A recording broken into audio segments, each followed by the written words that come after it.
પહેલગામમાં terrorist attack થયો એના પછી ભારત અને પાકિસ્તાનની વચ્ચેની ઘર્ષણ વધી ગઈ છે, જે એક્સપેક્ટેડ હતું જ. અને 4 દિવસમાં 4 વખત પીઓકે પાસે પાકિસ્તાને નાના આર્મ્સથી સીઝ ફાયર વાયોલેશન કર્યા, જેનો ભારતની આર્મીએ બરોબર જવાબ પણ આપ્યો છે. પણ શું તમને એ ખબર છે કે આપણી સરકારના એક માસ્ટર મૂવના લીધે કદાચ આ આખી ઘટનામાં આપણે જીતી જઈશું ને એક પણ બુલેટ ફાયર નહીં કરવી પડે આપણે?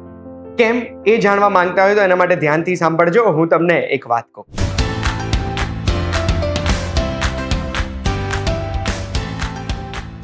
એક વાત કહું, આપનું સ્વાગત છે. મારું નામ છે ગુંજ ઠક્કર.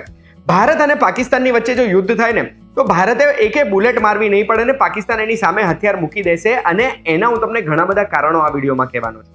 સૌથી પહેલું કારણ છે ઇકોનોમિક્સ. ફાઇનાન્શિયલ એંગલ જોવો પડે ને. કોઈ પણ બે દેશ યુદ્ધ કરે તો સૌથી મોટો ખર્ચો છે એ યુદ્ધ ચલાવવાનો. અને આ યુદ્ધ પાકિસ્તાન કેટલા દિવસ સુધી સસ્ટેન કરી શકે? તો પાકિસ્તાન 2023માં જ એક જોરદાર ફોરેન એક્સચેન્જ ક્રાઇસિસમાંથી ઉભર્યું છે. દુનિયાભરથી એમણે મદદ માંગી છે. એ મદદ મળી એના પછી જૂન મહિના સુધી એમનો ટાર્ગેટ છે $18 બિલિયન ફોરેન એક્સચેન્જ રિઝર્વ. આ $18 બિલિયન એમની પાસે જો વધારાના સરપ્લસ હોય ને તો એ ફક્ત 14 દિવસના જ ઇમ્પોર્ટ સસ્ટેન કરી શકે છે. એની સામે ભારતની વાત કરીએ તો લગભગ $700 બિલિયન ફોરેન એક્સચેન્જ રિઝર્વ છે આપણી પાસે. એનો મતલબ એ છે કે આપણે આજે જ અગર એક્સપોર્ટ બંધ થઈ જાય છે અને રિઝર્વ આપતા બંધ થઈ જાય છે તો એવા સંજોગોમાં પણ આપણે 11 મહિના સુધી ઇમ્પોર્ટ કરી શકીએ. જેનો મતલબ છે કે અગર ભારત અને પાકિસ્તાનની વચ્ચે કોઈ પણ ઘર્ષણ થાય છે, યુદ્ધ થાય છે, તો બીજા કોઈ પણ દેશની મદદ લીધા વગર આપણે 11 મહિના 12 મહિના સુધી આ યુદ્ધ સહન કરી શકીએ છીએ. એની સામે પાકિસ્તાન બસ થોડાક દિવસમાં જ એમણે હથિયાર મૂકી દેવા પડે. અને પછી પાકિસ્તાનની કેવી હાલત થાય? જેવી રશિયા યુક્રેન યુદ્ધમાં યુક્રેનની થઈ છે. યુક્રેન આજે યુરોપ અને અમેરિકાની ફોરેન એડ ઉપર ડિપેન્ડન્ટ છે એમના હથિયારો માટે, યુદ્ધને કન્ટિન્યુ રાખવા માટે. એ રીતે પાકિસ્તાને પછી પોતાના મિત્ર દેશોનો સપોર્ટ લેવો પડે હથિયારો માટે કે પછી આ યુદ્ધને કન્ટિન્યુ રાખવા માટે. હવે એ સપોર્ટ બી કેટલા સમય સુધી કોઈ એમને આપશે? એમના મિત્રો છે, એમના મિત્રો બી ઓલરેડી બીજી જગ્યાએ ઘર્ષણ કરી રહ્યા છે. બંને દેશ ન્યુક્લિયર પાવર દેશ છે એટલે ફૂલ ફ્લેજ્ડ અટેક તો ના જ થઈ શકે, કારણ કે ન્યુક્લિયર યુદ્ધમાં કોઈની જીત નથી થતી. એ તો આપણા સૌને ખબર જ છે. એટલે એનો મતલબ એ છે કે ફૂલ ફ્લેજ્ડ યુદ્ધ પાકિસ્તાન સસ્ટેન કરી જ નહીં શકે. એટલે પાકિસ્તાન એ ભૂલ કરશે જ નહીં. હવે આપણા દેશના માસ્ટર સ્ટ્રોકની વાત કરીએ કે એવું તો આપણે શું કર્યું કે પાકિસ્તાન એક પણ બુલેટ વગર ઘૂંટણ ટેકવા માટે મજબૂર થઈ જશે. તો એ છે ઇન્ડસ વોટર ટ્રીટીને સસ્પેન્ડ કરી દીધું. આ ઇન્ડસ વોટર ટ્રીટી સમજાવું એ પહેલા તમને કહેવા માંગુ છું કે આ ઇન્ડસ વાળી જે નદીઓ છે ને, નદીઓમાંથી જે પાણી જાય છે પાકિસ્તાનમાં, એ જે આખી સિસ્ટમ છે ને, એ સિસ્ટમ પાકિસ્તાનના ટોટલ જીડીપીનું 25% જીડીપીમાં કોન્ટ્રીબ્યુટ કરે છે. એનો મતલબ એ છે કે આ પાણી વગર પાકિસ્તાનનું 25% જીડીપી તૂટી જશે. એટલું જ નહીં, પાકિસ્તાનનું ટોટલ કલ્ટિવેબલ એરિયા છે જ્યાં આગળ પાકનું ઉત્પન્ન કરવામાં આવે છે, એમાંથી 80% એરિયા તો આ ઇન્ડસવાળી નદીઓ છે ને એના પાણીથી જ કલ્ટિવેટ થાય છે. એટલે જો અગર આ ટ્રીટી અટકી ગઈ તો પાકિસ્તાનમાં કલ્ટિવેબલ લેન્ડ ઘટી જશે, ત્યાં આગળ અનાજ નહીં પાકે. એટલું જ નહીં, પાકિસ્તાનમાં ઓલરેડી ઇન્ટરનલ ક્લેશિસ તો થઈ રહ્યા છે. એટલે પાકિસ્તાનનું સિંધ, પાકિસ્તાનનું પંજાબ, એ બંને પ્રોવિન્સીસ એકબીજા સાથે લડી રહ્યા છે, કારણ કે આ ઇન્ડસ નદી ઉપર કેનલ બનાવવામાં આવી હતી. એ કેનલો એવી જગ્યાને પાણી પહોંચાડવા માટે જ્યાં આગળ અત્યારે એગ્રીકલ્ચર નથી થતું. આ કેનલ બનાવીને એટલે બંને રાજ્યોમાં ઘર્ષણ પેદા થઈ ગઈ કે અમારું પાણી તમે કઈ રીતે લઈ શકો છો. એનો મતલબ એ છે કે અત્યારે બી જે પાણી એમને પહોંચે છે એ પણ પર્યાપ્ત નથી. ને આજે ઉઠીને અગર આ પાણી એમને ઇરરેગ્યુલર મળવા લાગશે તો પછી એ ત્યાં આગળ કેટલી મોટી પ્રોબ્લેમ આવી શકશે. હવે એ સમજાવવા માટે મારે તમને ઇન્ડસ વોટર ટ્રીટી સમજાવવી પડશે. ઇન્ડસ વોટર ટ્રીટી 1960માં કરાચીમાં સહી થઈ હતી જવાહરલાલ નહેરુ અને જનરલ આયુબ ખાનની વચ્ચે. વર્લ્ડ બેન્કે નેગોશિએશન્સમાં ભાગ લીધું હતું. વર્લ્ડ બેન્કના હેલ્પથી જ આ ટ્રીટીનું નેગોશિએશન્સ પત્યા હતા અને 9 વર્ષ નેગોશિએશન ચાલે હતા. એના પછી આ ટ્રીટી પૂરી થઈ હતી.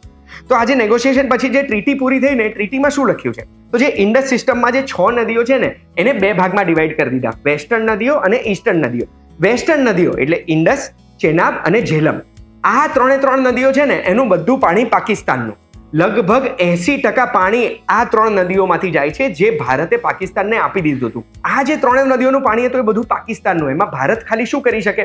તો ભારત એ નદીને ખાલી ટ્રાન્સપોર્ટેશન માટે યુઝ કરી શકે, એગ્રીકલ્ચર માટે યુઝ કરી શકે, કે પછી હાઇડ્રો ઇલેક્ટ્રિસિટી માટે યુઝ કરી શકે, વીજળી ઉત્પન્ન કરવા માટે. પણ એના માટે બી રન ઓફ ધ રિવર કરીને હાઇડ્રો પ્લાન્ટ આવે, જેમાં એ પાણીને આપણે યુઝ કરીને ઇલેક્ટ્રિસિટી તો ઉત્પન્ન કરીએ છીએ, પણ એ પાણીના ફ્લોને આપણે ડિસ્ટર્બ ના કરી શકીએ, રોકી ના કરી શકીએ, ક્યાંય ડાયવર્ટ ના કરી શકીએ. અને કંઈ પણ કરતા પહેલા આ 3 નદીઓ ઉપર ભારતે પાકિસ્તાનની મંજૂરી લેવી પડે, કારણ કે આ ટ્રીટીમાં આપણે એવું કીધું હતું ઈસ્ટર્ન જે નદીઓ છે રવિ, બીસ અને સતલેજ, આ ત્રણ નદીનું 100% પાણી ભારતનું. ભારતે જે કરવું છે એ આ પાણીમાં કરી શકે. પણ આ બધું જે પાણી છે ટોટલ 6 નદીઓના પાણીનો 20% જ ભાગ છે. એટલે ભારતને ઓછું પાણી મળે અને પાકિસ્તાનમાં આપણે વધારે પાણી 80% જેટલું જવા દેવું પડે.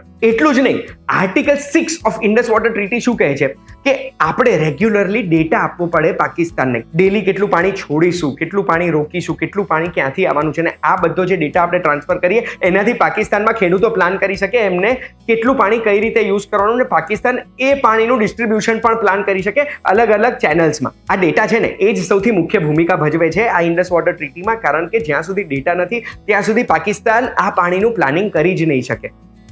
આ ટ્રીટી અટકાય તો આ ડેટા પણ જતો અટકી જાય, અને આ છે માસ્ટર સ્ટ્રોક. આટલું જ નહીં, 2023માં પણ ભારતે વાંધા ઉપાડ્યા હતા અને કીધું હતું કે આ ટ્રીટીને રિનેગોશિએટ કરવી પડશે, કારણ કે ઝેલમ ઉપર જે Kishan Ganga hydro electricity power plant આપણે બનાવ્યો હતો એ પાવર પ્લાન્ટમાં પણ આપણે થોડા ચેન્જીસ કરવા હતા.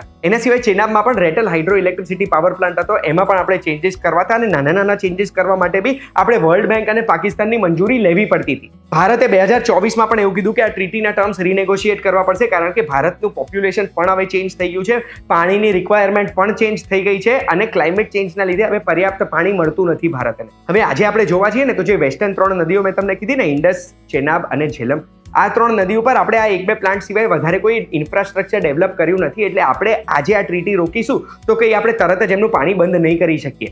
પણ જે ટ્વિટર ઉપર હમણાં વાયરલ થઈ રહ્યું છે, ઝેલમમાં એક સાથે એકદમ જ બહુ જ બધું પાણી આવ્યું ને પછી એકદમ જ પાણી બંધ થઈ ગયું, આવી ઘટનાઓ વધારે થઈ શકશે, કારણ કે હવે આપણે ડેટા ટ્રાન્સફર કરવાનું બંધ કરી દઈશું. પાકિસ્તાનને આપણે જણાવી નહીં શકીએ કે એ એમનું એગ્રીકલ્ચર પ્લાનિંગ કઈ રીતે કરી શકે, અને જ્યારે પાણીનું પ્લાનિંગ નથી થઈ શકતું ત્યારે ખેતી કઈ રીતે થઈ શકે એ તો આપણે સૌ જાણીએ જ છે.